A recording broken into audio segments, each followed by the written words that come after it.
আল্লাহ যেটা দান করেন নিজের পক্ষ থেকে যদি একটাও কম দিত, আপনি মনে করেন শ্রবণ শক্তি পাননি, কালা হয়ে দুনিয়ায় আসতেন, কত রকমের সমস্যা হয়তো আপনি টের পাচ্ছেন না। যদি দর্শন শক্তি আল্লাহ না দিত, আমি নিজে বাস্তবে দেখেছি। সেদিন একটা কনফারেন্স দেখছিলাম, সৌদিতে ছিলাম আমি, মদিনাতে। ওই সময় আমার চোখে পানি চলে এসেছে। আল্লাহ, ছোট্ট মাত্র 11 বছর বয়স, 2 চোখ নেই, আয়ত্ত করে ফেলেছে। সুন্দর করে তেলাওয়াত করছিল, হঠাৎ বিচারক ডাক দিয়ে বলছে, বাবা তোমার যে চোখ নেই, তোমার কি আল্লাহর প্রতি কোনো অভিযোগ আছে? ছেলেটা অতটুকু বয়সে, আমি তো মনে মনে করছিলাম না জানি কি বলে ফেলে আল্লাহর বিরুদ্ধে। বলছে চোখ তো নেই, অভিযোগ তো নেই, আরো আমি খুশি আছি। বিচারক বলছে, কিসের খুশি তুমি? ছোট মানুষ, অতটুকু বয়স, 11 বছর বয়স, কোরআনের হাফেজ, অন্ধ। ডাক দিয়ে বলে, বিচারপতি আপনি আমাকে যে প্রশ্ন করলেন, আমার আল্লাহর প্রতি কোনো অভিযোগ আছে কিনা, আমি অন্ধ এই জন্যে আমি বললাম নেই। কেন নেই জানেন? কিয়ামতে যেদিন আল্লাহ বিচার করবে, চোখওয়ালা মানুষদেরকে আল্লাহ ডাকবে, সিরিয়াল হিসাবে আমারও ডাকবে।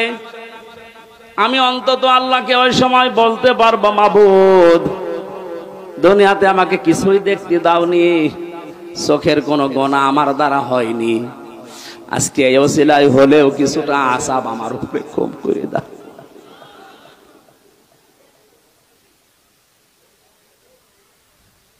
কুমিল্লায় এক মাহফিলে খাবার খাচ্ছিলাম, হঠাৎ বিদ্যুৎ চলে গেল। পাশে এক অন্ধ বসে খাবার খাচ্ছিল। আমরা চিল্লা পাল্লা করছি, তাড়াতাড়ি কারেন্টের ব্যবস্থা করেন, আলো কই। হঠাৎ অন্ধ আমার হাত চেপে ধরে বলছে, হুজুর মাত্র 2 মিনিট কারেন্ট চলে গেছে, আপনি চিল্লাচ্ছেন। অথচ 40 বছর হয়ে গেল আমার জীবনে কোনো কারেন্ট নেই। 40টা বছর আমি চোখে দেখি না, কই আমি তো চিল্লালাম না। কাবা সামনে নিয়ে মানুষ এই কথাগুলো আল্লাহকে শোনাচ্ছে, আল্লাহুম্মা ইন্না আলাইয়া হুকুকান ফিমা বাইনি ওয়া বাইনিকা। হে মাবুদ, তুমি তো আমার মালিক, আমি তোমার চাকর, গোলাম, সার্ভেন্ট, বান্দা, ভিত্ত যাই বলেন। আমি তো নেই থেকে হামজা হয়েছি। 13টা জিনিস তুমি দয়া করে আমাকে দিয়েছো, যা দেওয়ার দরকার সব আমারে দিয়েছো, একটাও বাকি নেই তোমার দিতে। কিন্তু তুমি মালিক হিসাবে তো আমার কাছে কিছু পাবে। আমি তো তোমাকে কিছুই দিতে পারলাম না। আজকে কাবা এসেছি সেই বাংলাদেশ থেকে, একটা পুঁজি আমার আছে, আল্লাহ তুমি আমারে মাফ করে দাও। আল্লাহ বলেন, এই ক্ষমার দিকে দৌড়া। এটা যদি না পায় জীবনে, তার পুরা জীবনটাই ব্যর্থ। ফেরাউন ক্ষমা পায়নি, এজন্য 650 বছর রাজত্ব করে ওর জীবন ব্যর্থ। বলেন, আজ যারা 41 সাল 71 সাল টার্গেট দেন, 71 না, কিয়ামত পর্যন্ত যদি আপনি হায়াত পান আর ক্ষমতায় থাকেন, আল্লাহ পাক যদি আপনাকে মাফ না করে, আপনার পুরাটা জীবন ব্যর্থ। কি করবেন আপনি জীবনে? নাই সন্তান আদি বেশি জন্ম দিলেন, বেশি খাবার খেলেন, বেশি দিন বেশি থাকলেন, এই শেষ। আপনি একদিন না একদিন তো মরবেন, মাস্ট বি, মরবেন। কারণ আপনার চাইতে বড় লোক যিনি, মুহাম্মদুর রাসূলুল্লাহ, এত বড় দামি মানুষ মারা গেছে। জীবন এটাই। এই ধোকাটা আমরা আসলে এখনো পর্যন্ত অনেকে বুঝার পরও না বোঝার ভান করে থাকি।